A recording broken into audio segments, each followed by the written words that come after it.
Hey, it's Chris from Preppy Boys Automotive. We do automotive repairs in all makes and all models. And our motto here is professional auto repair at backyard prices. It's been a little while since I recorded a video. I've been quite busy, haven't had a really chance to edit a few of them, but I just want to make a quick little short video. We have a 2000 Jeep Grand Cherokee. Customer came in here complaining that the vehicle had a check engine light and it was running very poorly. So pulled the code. It was p0171, which is lean on bank 1. This is the 6-cylinder inline engine, so there's only one bank. And basically, in layman's terms, that code means the fuel system is not getting enough fuel, lean. So after a few other things, you have to check. Primary cause for a p0171 is a vacuum leak. Check vacuum leaks all over this engine. There is no vacuum leaks whatsoever. We checked around some more, put a fuel pressure gauge on there. Granted, my fuel pressure gauge is jumping around a little bit. Fuel pressure is good. Our vacuum gauge is good. It's registering roughly about 16.5 to 17 inches and vacuum, which is good. Long story short, the main problem with this vehicle was not a vacuum leak, wasn't a sensor or anything like that. It was actually a restriction in the fuel system. More in particular, the fuel filter was completely blocked up.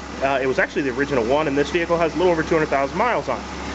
Changed the fuel filter and started the engine up. We put some new plugs, put some new wires in it, ran a good cleaner through the entire fuel system. Now, I had a couple people ask me about fuel trim and how it exactly means.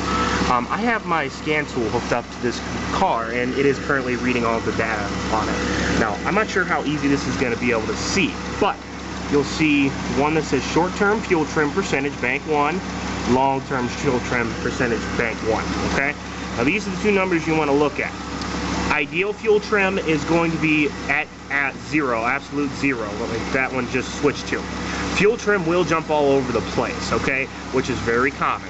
Now, this vehicle does still have a lot of contamination in the fuel, and fuel trim may take a little bit to get absolute 0. For quite some time, it was running on 0. Now it's warming up, and it's going to change a little bit here and there. But a good fuel trim, the way you figure it out, is you add the long-term and the short-term fuel trim together. So, being that, for example, -5, -5. That is 3. That is on the fringe line of being okay. Now, when it's saying negative, that means lean. When it's in the positive, above 0, it is rich, say 1 and above. The ideal fuel enrichment is going to be between roughly plus or -3, either or. Now, being that the fuel trim jumps all over the place on a modern vehicle, see, it's going all over the place. This might have a few other main issues. However, the customer has expressed that funds are always an option, and nowadays, that's very true.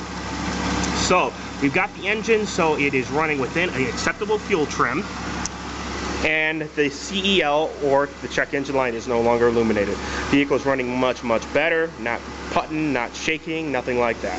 So, once again, fuel trim, adjustment, engine's running pretty good now.